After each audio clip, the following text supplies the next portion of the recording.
كارثه حصلت وسر من اسرار الدوله المصريه بيروح عادي لدول اجنبيه، وكمان اللي بيساعد في ده ولاد وبنات المطريه. تخيل والعالم كله مولع من الصواريخ اللي رايحه واللي جايه، ومفيش دوله عارفه تنام في الشرق الاوسط من صوت الانفجارات والقنابل والخراب والدمار اللي بقى في كل حته، والحرب اللي دايره بين ايران واسرائيل وامريكا. واللي يزيد الطين بله ان امريكا تطلب من رعاياها ان هم يمشوا من كل الدول العربيه بما فيهم مصر، وكأنها بتقول للعالم كله ان حتى مصر مش امان. احنا بقى نسكت يرضيكم؟ في وسط كل ده اهل المطريه يعملوا فطار جماعي زي كل سنه في رمضان، بس يتجمع فيه حوالي 100,000 شخص صائم على مائده واحده. والجميل السنه دي ان اللي شارك في تحضير الفطار ده وفود اجنبيه من دول مختلفه، زي المستشاره الاعلاميه للسفاره الالمانيه اللي كانت قاعده جنب الست المصريه وبتعلمها سر خطير من اسرار الدوله المصريه، وهي طريقه تقوير المحشي، ولا لما بتقول لها شدي كده وفضي.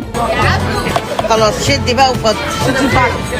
ايوه كده. انت جايه تساعدينا بس اياكي تبوظي صبع محشي، جبارين احنا برضو والله، الله اكبر علينا. اصل المحشي ده عند الست المصريه خط احمر، ولا نائب السفير الالماني وهو بيوزع فطار على الصايمين، ولا سفير استراليا في مصر وهو بيغرف الرز. اما بقى سفير كوريا الجنوبيه لا، ده بقى ما عملش حاجه، ده احنا كنا بناكله في بقه. واجانب وسياح عرب كتير. حقيقه ان اهل المطريه متعودين كل سنه ان هم يعملوا اكبر مائده افطار، لحد لما ده بقى حدث رمضاني كبير جدا في حي المطريه، بيجذب ناس من كل الطبقات، السياح والدبلوماسيين، عشان هناك بيحسوا ان رمضان في مصر حاجه تانية. مصر بلد الامن والامان مش بالكلام على فكره، لما يكون كل الدبلوماسيين دول موجودين ويحسوا بالامان تبقى مصر غير. الموضوع ما وقفش عند الدبلوماسيين وبس، لا ده كمان في ناس من الدول العربيه بتيجي بس عشان تحضر اليوم ده.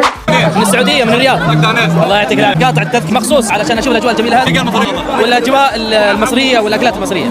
مخصوص. طب وين رايك في الاجواء؟ مره ممتازه الى الان، ممتازه جدا. العام طيب. والله انت راجل جميل واحنا كلنا اخوات. تعالوا نشوف الراجل ده بيقول ايه. عبد العزيز من السعوديه، وانا كل رمضان بفطر في مصر، وقالوا لي على الفطار ده العام فاتني، هذه السنه قد مش حفوتها. وعالمي، لقيت جنسيات من جميع انحاء العالم، ما شاء الله تبارك الرحمن، شعب ودود. اهل الحي امس انا كنت عندهم في الليل، كانوا بيستقبلونا بكل حب وود، بيعزمونا على مشاريب وسحور، ما قصروا معانا. يعني بتحس كده انك فخور والله، تحس ان افطار المطريه بيعيش الناس كلها المعنى الحقيقي لجمله رمضان في مصر غير الدنيا. اللي حصل في المطريه بيقول رساله مهمه جدا، ان مصر بلد قويه تقدر تحمي بلدها وشعبها واي حد على ارضها، ودي رساله لاي حد بيشكك في الدوله المصريه. في الوقت اللي احنا فيه ده شوف كل اللي حواليك بقى فين وانت فين، اعرف كويس قيمه الدوله اللي انت بتنتمي لها وافتخر بانك مصري. ربنا يحفظ مصر وكل البلاد العربيه. فلو اخدت لحظه للتفكير هتعرف قيمه ام الدنيا، ومصر هتفضل بلد الامن والامان غصب عن عين التخيل. مصر ربنا ذكرها في القران